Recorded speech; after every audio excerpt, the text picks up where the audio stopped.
मंचावर उपस्थित सर्व मान्यवर तसेच आपले सर्व शिक्षक वृंद आणि माझ्या आपल्या सर्वांना सर्वप्रथम स्वातंत्र्य दिवसाच्या हार्दिक हार्दिक शुभेच्छा।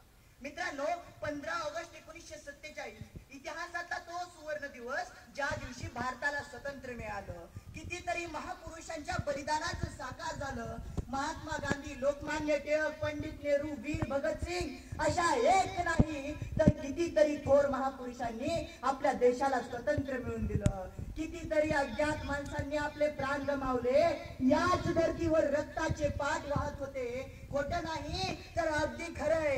खऱ्या स्वातंत्र्याची किंमत त्यालाच कळते ज्यानं पारतंत्र्य भोगलंय, ज्यानं अन्याय अत्याचाराचे चटके सोसले, ज्यानं गुलामगिरीत आयुष्य काढलंय। त्यांना मोह नव्हता सत्तेचा, न संपत्तीचा, न त्यांच्या सुखी संसाराचा।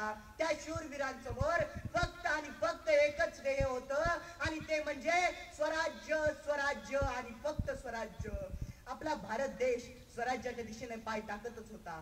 पहिल्यांदा असहयोग, पुन्हा नमक सत्याग्रह, नंतर भारत छोडो प्रस्ताव अशा आंदोलनांच्या आणि सत्याग्रहांच्या माध्यमातून भारतीयांनी ब्रिटिशांचा विरोध केला। फेब्रुवारी 1947 मध्ये ब्रिटिशांनी लॉर्ड माउंटबॅटनला भारत स्वतंत्र करण्यासाठी पाठवलं। त्याला सांगण्यात आलं 1948 पर्यंत तू भारताला स्वातंत्र्य दे। परंतु ज्या वेळेस माउंटबॅटन भारतात आला त्याने भारतातील परिस्थितीचं निरीक्षण केलं। भारतात दंगे वाढतच चालले होते, परिस्थिती ताब्यात घेण्यासारखी नव्हती।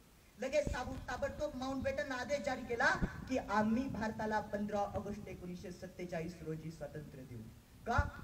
भारताला 15 ऑगस्टला स्वातंत्र्य का देण्यात आलं त्याचं देखील कारण होतं। लॉर्ड माउंटबॅटन साठी 15 ऑगस्ट हा दिवस फारच चांगला होता, कारण त्या दिवशी द्वितीय विश्वयुद्धामध्ये जापानी सैनिकांनी ब्रिटिशांसमोर आत्मसमर्पण केलं होतं आणि त्या ब्रिटिशांचा कमांडर कोण होता तर हा लॉर्ड माउंटबॅटन। म्हणून त्याला 15 ऑगस्ट हा दिवस फार आवडत होता। पण भारतीयांनी त्याचा फार विरोध केला। का तर भारतीयांना असं वाटत होतं की हा दिवस अशुभ आहे। त्याचं देखील समाधान काढण्यात आलं। 14 ऑगस्टला 12 वाजायच्या आत सर्व कार्यकाली मंजुरी देण्यात आली आणि 12 वाजता या अखंड भारताला स्वातंत्र्य मिळालं।